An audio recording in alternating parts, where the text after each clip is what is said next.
Welcome, creatives, community, and kind folks, to RPG with DBJ. I am your host, DBJ, although it should be called RPG with A5E.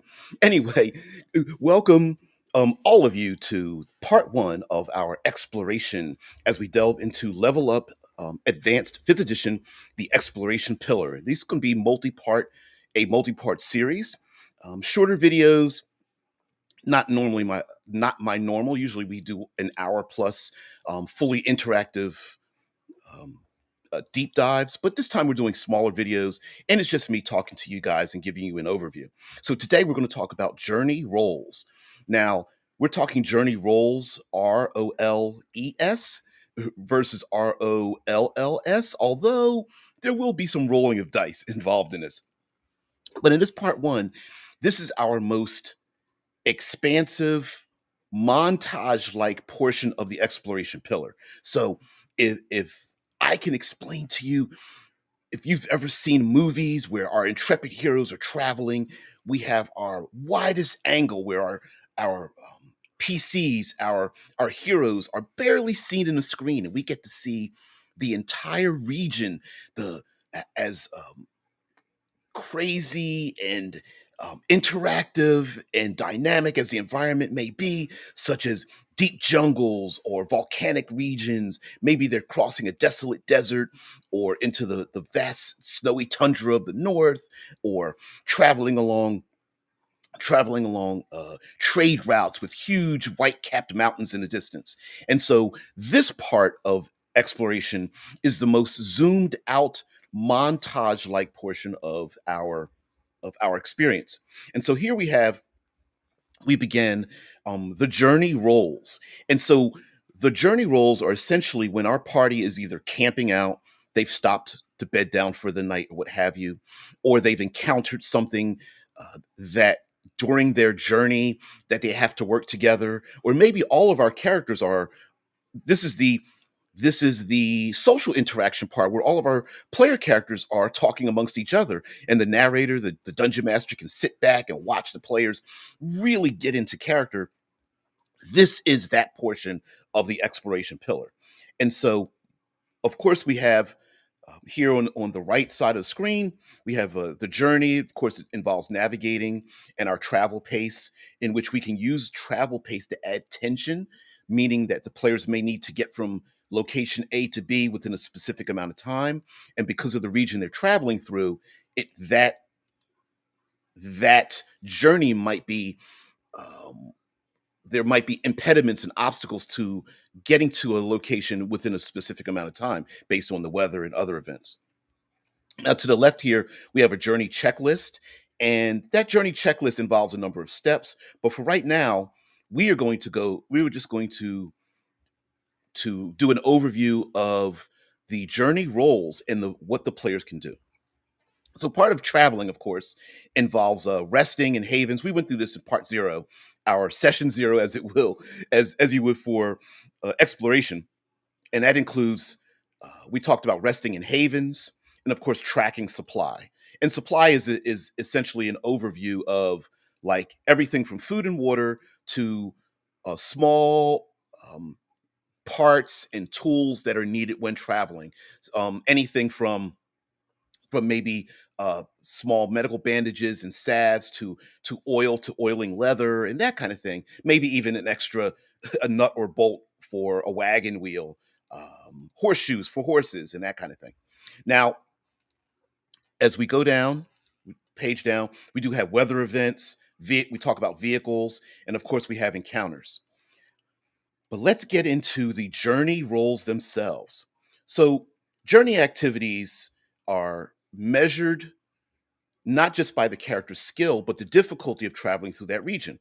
So when we have journey activities, they are listed with a DC, a difficulty class, and it depends on what tier of experience, depending on what region you're going through. So your commoners are going to be able to easily transverse a place at tier zero. They're zero level commoners, no big deal.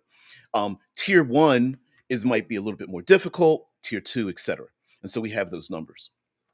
Of course, as as characters increase in level and move through the tiers, the lower tiers become something that you can basically hand wave away, because a 17th level character is not going to be really bothered by a foot travel in a tier 0 region. But here, let's take a look at some of these. Let me do a single page view here, if you don't mind me changing this around. I actually thought about not doing it this way, but I was like, nah, let's go ahead and do this. Sorry, I'm new to this as well, and a little bit excited. All right. So, what are some of our journey roles? Now, no specific role is restricted to any character class. Any character can do any of these roles. Some will just be better at others. Okay. And you'll find that some characters and their personalities and their backgrounds lend themselves to performing some roles over another.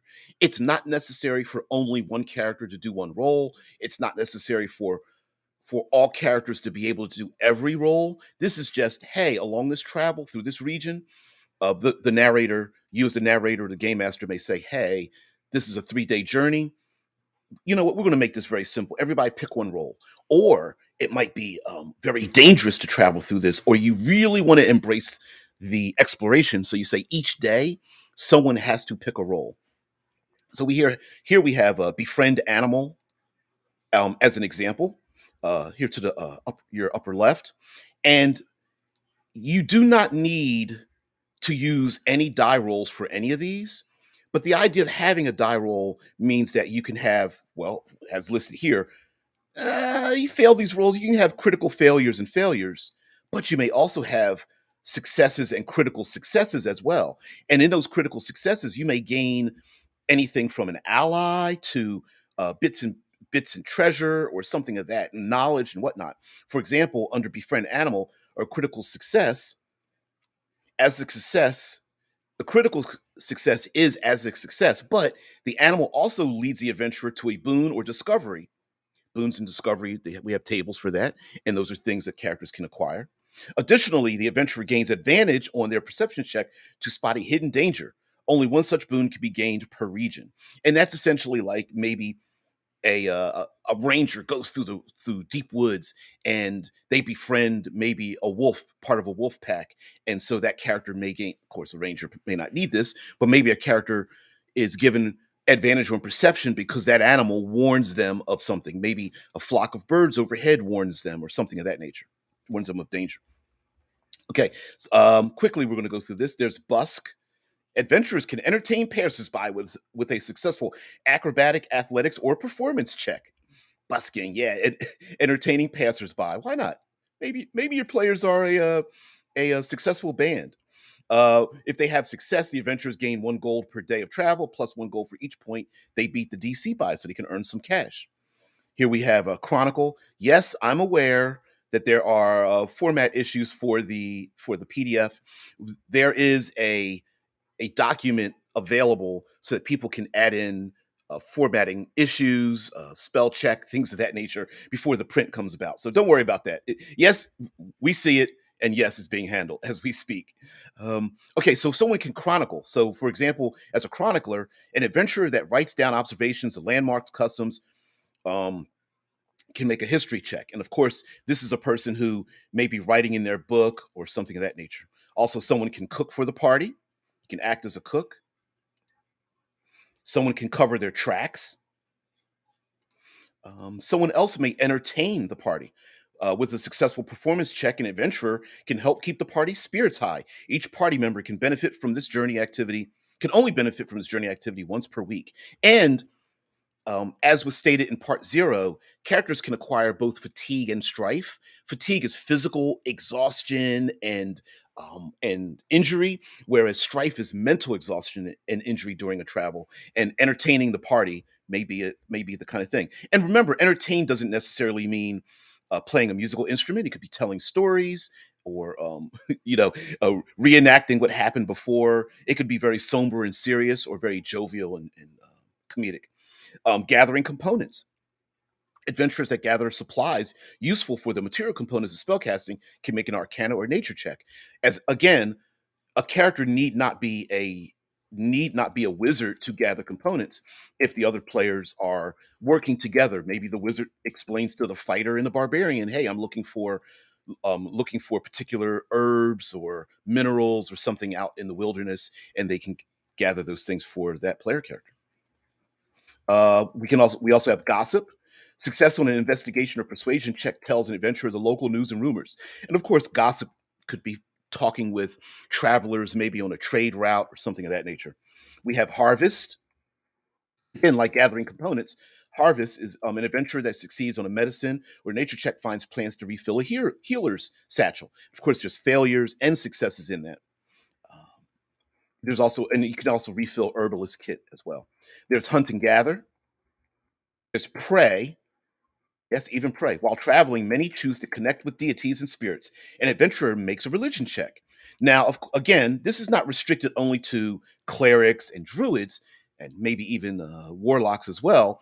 But this can be for a martial class as well. I mean, a martial character like maybe a paladin or herald, maybe a barbarian or a monk can also pray. Any character that finds themselves to be religious, but on a critical success, the entire party gains an expertise die on their next ability checks made in this region, and the gods lead the adventurer to a boon or discovery. And so you do have the ability to acquire or find a great discovery while traveling. And this again, this is imagine this as the montage. You can almost I almost think of this as what happened before the adventurers arrived at their journey. Maybe they arrive in a tavern and someone says, "Hey, fellow travelers, it looks like you've you had a difficult journey. What happened?" And this is what happened during that journey.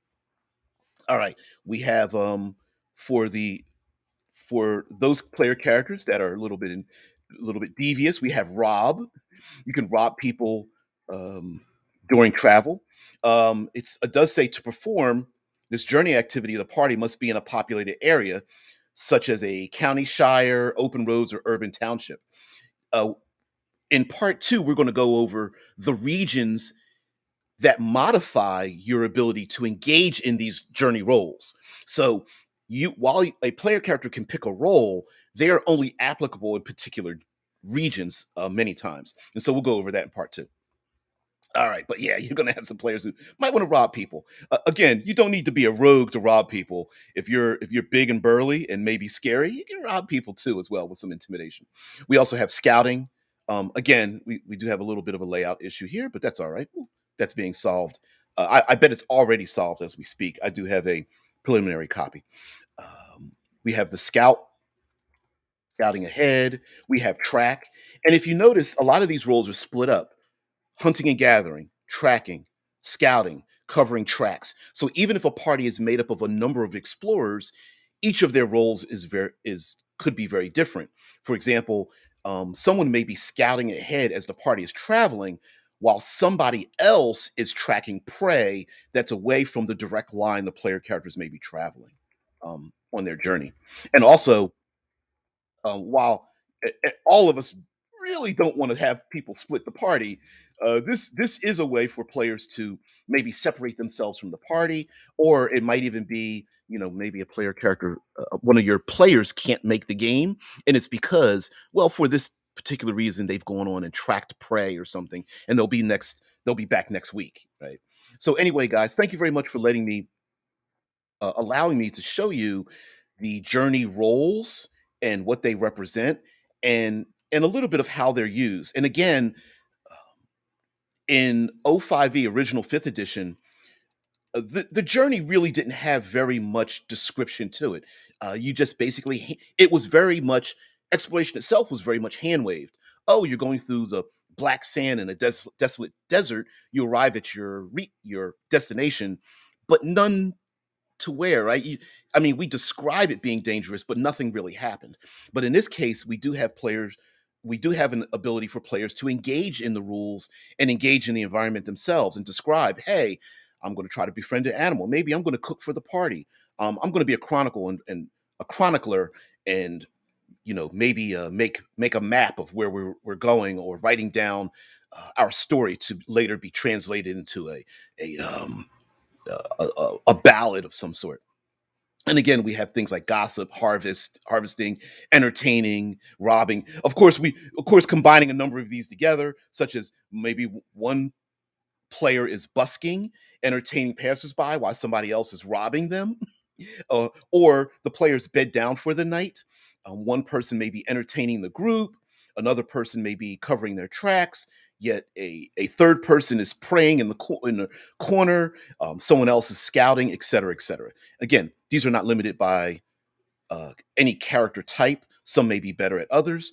And we do have critical failures and critical successes, as well as failures and successes as well. And may just be that one thing where we get to tell a greater story in our games. It is something a little bit memorable. Anyway, guys, thank you very much for allowing me to go into journey roles. Next, we'll be going into the regions in which those journey roles will have an impact, either being limited, meaning you're unable to use that role, or maybe that role is enhanced by being in that region when doing so. Also, more than one player can engage in the exact same role. They might be helping each other out, capital H help, with the help action. They may also be doing the exact same things, but going off in different directions as well. So there's no limitation on that. Anyway, guys, thank you very much. If you this is the kind of material you want to see from myself, and especially concerning A5E, Level Up, please like, share, subscribe. And just as a full disclosure, I am one of the contributors to this. I helped in the consultation and writing of the Trials and Treasures material, so I'm really happy to be part of it. I'm just a small cog in a big machine. It's like, I don't know, 30 individuals that were helped bring this about, plus all the surveys and playtesters. So please, uh, down below, go to Nworld, go to levelup5e.com, find out more information about this. Guys, thank you very much for being part of the show. And again, please check out the rest of this multi-part exploration delve. And thank you very much. Have a great